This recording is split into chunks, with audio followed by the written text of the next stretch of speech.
Finally 1000 kilometre completed on the all new KTM adventure 390। तो भाई साहब अच्छा खासा एक्सपीरियंस रहा। तो आज का जो वीडियो होगा वो होगा हमारी बाइक की सर्विस के लिए। तो let's get started with the video.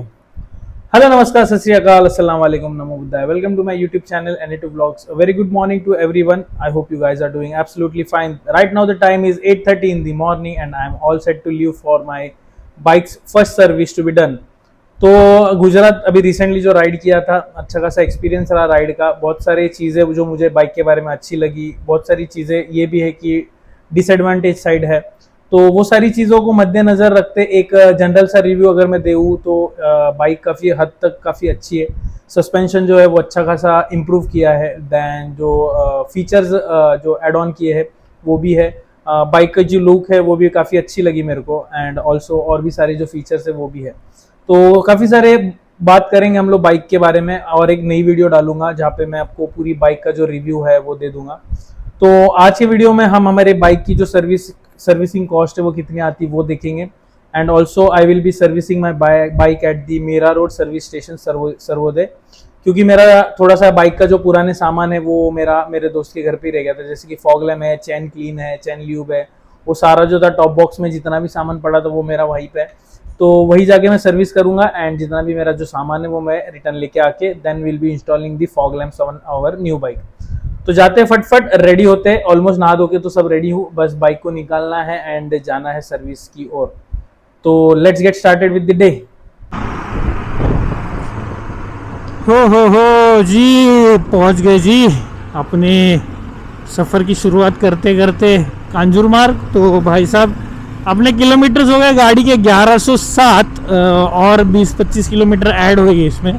Then around 130 या 135 हो जाएगी, मतलब 1135 किलोमीटर के आसपास पर हम हमारी पहली सर्विस करेंगे। तो लेट्स सी कि सर्विस के बाद गाड़ी में क्या चेंजेस आते हैं। परफॉर्मेंस में कुछ चेंजेस आते हैं, सीटिंग कंफर्ट, वाइब्रेशंस के कारण थोड़ा सा कुछ इश्यूज है, क्या है, लाइट वाइट सारी चीज़ें अभी पता करेंगे। देन फिर एक अच्छा सा वीडियो बनाऊंगा related to the entire review of this bike कि 1000 किलोमीटर इतना सब चलाने के बाद में ये गाड़ी वर्थ है कि नहीं, 4.5 लाख के आसपास देना इसको बनता है कि नहीं, वी विल सी। तो बस अभी फटफट जाएंगे मीरा रोड। तो 11 बजे का अपॉइंटमेंट मैंने फिक्स किया था एज आई सेड। तो अभी यहाँ से पहले मैं मेरे दोस्त के घर पे जाऊँगा, नाश्ता पानी करूँगा भाई के घर पे एंड देन सर्विस सेंटर लेके जाके तब तक दोस्त के घर पे आराम। फिर आगे का जो कार्यक्रम है वो सोचेंगे कि करना क्या है।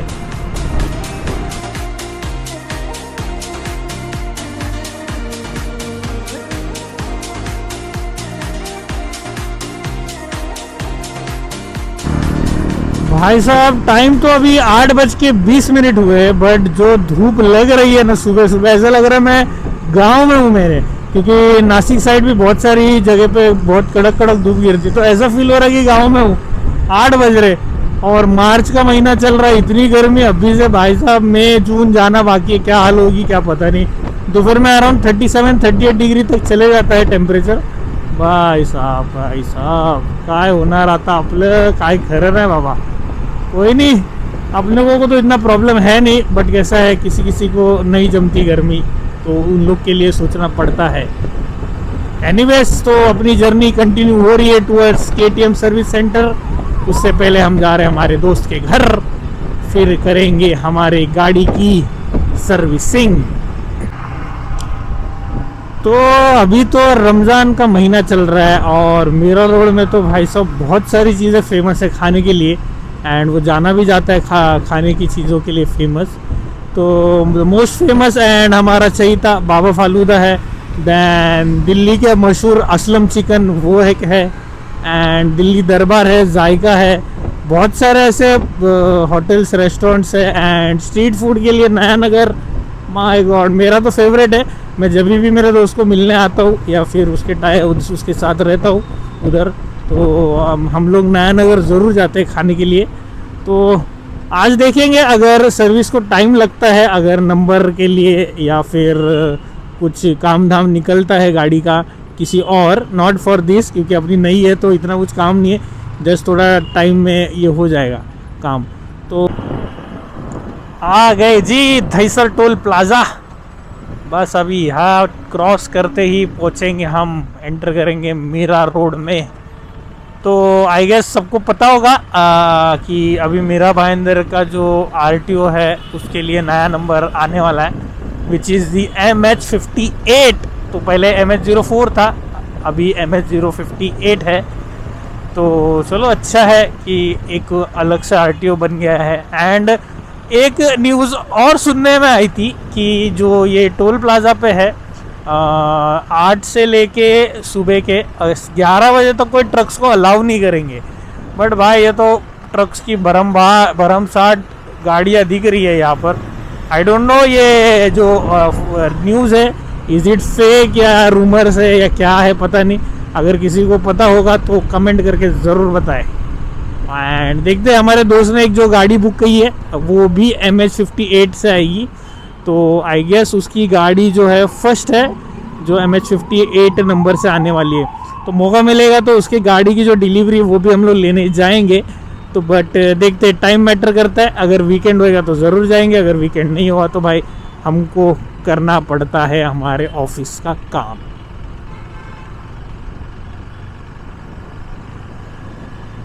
तो फटफट जाते हैं अपने दोस्त के घर पे, मस्त में थोड़ा सा आराम करते हैं, आराम से 1-1.5 घंटा नाश्ता करेंगे एंड देन हम लोग चलेंगे KTM जो कि है सिल्वर पार्क।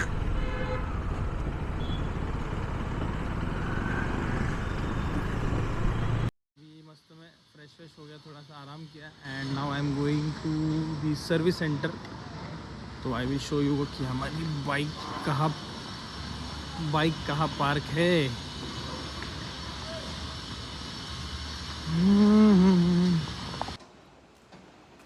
तो ये अपनी बाइक यहाँ पार्क, और ये अपना दोस्त की बिल्डिंग में रहता है, यहाँ पे कंस्ट्रक्शन।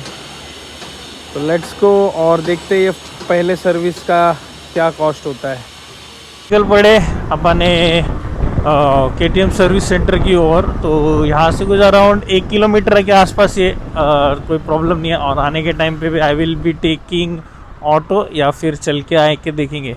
अगर गाड़ी ऑन स्पॉट बना के दे रहा है तो एक आध 1.5 घंटा तो रुक ही लेंगे अपन। और सोचेंगे अभी वहाँ जाके पता चलेगा अगर कुछ ज़्यादा बाइक्स रही। एनीवेज वैसे तो अपन ने अपॉइंटमेंट ऑनलाइन बुक करा है तो प्रायोरिटी मिलेगी अपन को। But let's hope for the best कि जल्द से जल्द गाड़ी मिले। टिंग टिडिंग टिडिंग टिडिंग टिडिंग टिंग टिंग टिडिंग टिडिंग।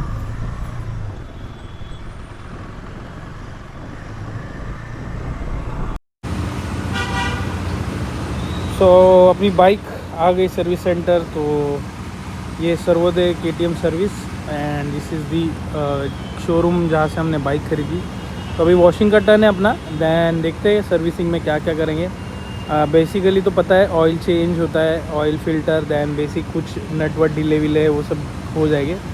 तो देखते हैं।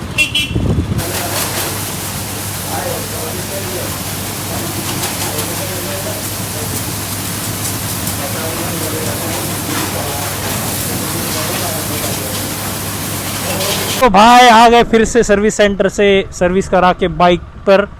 तो शॉकिंग, अच्छा खासा पैसा लगने का सोचा था कि लगेंगे, बट कुछ नहीं लगा भाई। एक तो मिनिमल सर्विस कॉस्ट था जो कि ऑर्डिनरी बाइक्स का होता है, उतना ही कॉस्ट लगा। तो जाके सब विस्तार में बात करेंगे सर्विस के बारे में कि क्या क्या चेंज होता है, क्या क्या नए फीचर्स ऐड हो जाते हैं आफ्टर सर्विस, क्या क्या नेविगेशंस के जो उसकी ऐप है ये वो फलाना ढिमकाना जो भी है ऐड ऑन करना पड़ता है, वो सब तो कर लिया अपन ने। अभी चेक करेंगे घर पे जाके सारी चीज़ें कि क्या एक्चुअली ये सारी चीज़ों का यूज़ है। तो बस अभी घर पे पहुंचते हैं और फिर सभी से बात करते हैं related to service and bike. All right, done with the service. आ गए घर पर। तो अभी आते आते कुछ अराउंड 4-4:30 बज गए। मस्त मैं अभी आराम करके फ्रेश होके बैठा हूँ। तो भाई सर्विस की बात करें तो इतना अच्छा सर्विस लगा, अच्छी खासी बाइक वॉश सब करके हमारा तो जो खर्चा आया वो है अराउंड 2000 के आसपास, 2041 रुपीज़ हुआ। तो उसमें हमारा जो गाड़ी में जो सर्विसिंग में जो चीज़ें हुई वो है ऑयल चेंज हो गया, ऑयल फिल्टर चेंज हुआ है।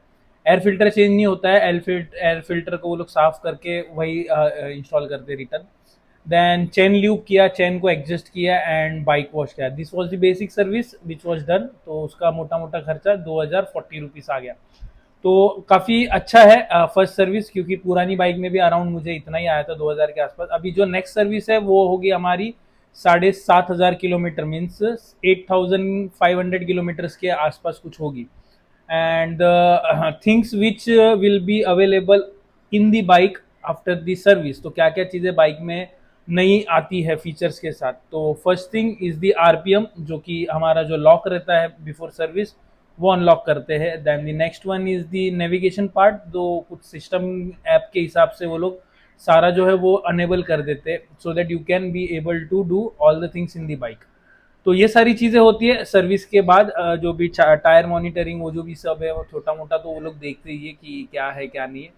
देन बात करूँ तो सर्विस के बारे में बाद में परफॉर्मेंस की, तो परफॉर्मेंस में बोलूँ तो थोड़े वाइब्रेशंस आते हैं, बट एज कंपेरेटिवली जो प्रीवियस जब मैंने नई नई खरीदी थी एंड जहाँ पे 1,500-1,1200 किलोमीटर मैंने चलाई, तो वहाँ पे जितने वाइब्रेशंस होते हैं उतने वाइब्रेशंस बाद में फील नहीं होते, थोड़े बहुत कम होते हैं, हल्के से लोअर आरपीएम पे तो होते ही है, बट जैसे तुम 5000 या 6000 आरपीएम पे जाते हो तो बाइक थोड़ी सी स्मूथ लगती है, कोई प्रॉब्लम नहीं। अगेन द सीट कंफर्ट तो मैं बोलूँ तो ना के बराबर है, ज़रा भी सीट कंफर्ट नहीं है इसमें। तो आफ्टर मार्केट मैंने देखा है सीट्स, काफ़ी सारे बाइक्स और अदर यूजर्स लोगों ने भी, जो लोग ने बाइक खरीदी उन्होंने भी लगाया है। तो I will be also checking कि कौन सा सीट कंफर्ट क्या है, कैसा है, आफ्टर मार्केट लगाना चाहिए या वो एयर वाले जो आते हैं या जेल वाले जो सीट्स आते हैं आफ्टर मार्केट वो ही प्रीफर करें। अगर देखते हैं तो अगर सीट में कुछ अलग चेंजेस करते हैं तो उसमें सीट कंफर्ट क्या रहती है, कुछ चेंजेस आते हैं, देन कुछ लगेज सिस्टम में लगाता हूँ उसका कुछ 19-20 होता है कि नहीं, ये सारी चीज़ें देख के ही मैं डिसीजन लूँगा रिगार्डिंग सीट। देन बाकी सब तो बाइक में तो एकदम लाजवाब परफॉर्म करती है, जैसे कि क्रूज कंट्रोल है, क्विक शिफ्टर है। क्विक शिफ्टर तो लॉन्ग राइड्स के लिए इतना सही है कि क्या करें, फटाफट अप करो डाउन करो, फटाफट आरपीएम लो हो जाता है, स्पीड कम हो जाती है, इमरजेंसी के टाइम पे बहुत काम आएगा। And also the navigation part जो मैंने आने के टाइम लगाया, नेविगेशन पार्ट के बारे में एक दिक्कत है कि जैसे हमारा गूगल मैप है जो रीरूट करता है सारे रूट्स को, तो ये जो KTM कनेक्ट करके ऐप है जिससे तुम वाया ब्लूटूथ कनेक्ट करते, तो वो मैप अगर तुम लगाते हो तो तुमको वो एक ही रूट दिखाएगा एट दी स्टार्ट, बट जैसे तुम तुम्हारे एंड से कहीं और रूट लेने का ट्राई करते हो तो वो रीरूट होने के लिए काफ़ी टाइम लगता है। फॉर एग्जाम्पल जब मैं मीरा रोड से घाटकोपर आ रहा था तो आई टुक दी जोगेश्वरी JVLR, वही रोड लेता हूँ, बट जो KTM कनेक्ट में जो सिस्टम डाला गया है वो बताता है थाने से लेके, तो टिल जोगेश्वरी या पवई के आसपास आने तक वो रीरूट नहीं हो रहा था। तो ये थोड़ा सा एक माइनस पॉइंट बोल सकते हैं, क्योंकि लॉन्ग राइड्स के लिए ये डेफिनेटली असर करेगा, बिकॉज कहाँ से टर्न लेना है, कहाँ से क्या लेना है, we will be following that only, but unfortunately वो देखना पड़ेगा कि कैसे क्या है। मे भी दूसरे लोगों को पता रहेगा, जो भी अगर कुछ इन्फॉर्मेशन है इस चीज़ के बारे में तो ज़रूर कमेंट करके बताओ कि ऐसा यूज़ करेंगे तो प्रॉपर वो दिखा देगा। बस इतना ही है बाइक के बारे में, और अभी लंबी लंबी राइड्स करेंगे डेफिनेटली। एक लॉन्ग राइड मैंने अभी प्लान करी है in the month of May या फिर जून में भी हो सकता है। एंड एक छोटी सी राइड है जो मैं हितेश के साथ करने वाला हूँ इन दी मंथ ऑफ, बस in the upcoming days you can say 10-15 दिन में। मे बी संदीप भी हमारे साथ ज्वाइन होगा, जैसे कि मैंने मेरे पुराने ब्लॉग में कहा। तो बस इतना ही था सर्विस के रिलेटेड। और भी कुछ क्वेश्चंस रहेंगे बाइक के related, you can comment in the comment section. तो वीडियो अगर इन्फॉर्मेटिव लगा रहेगा एंड चैनल पे नए हो तो चैनल को जरूर सब्सक्राइब करना एंड अपने फ्रेंड्स लोगों के साथ जरूर शेयर करना। सो मिलते ही अगले ऐसी व्लॉग में। Till the time bye bye, शब्बा खैर, स्टे हेल्दी, स्टे सेफ।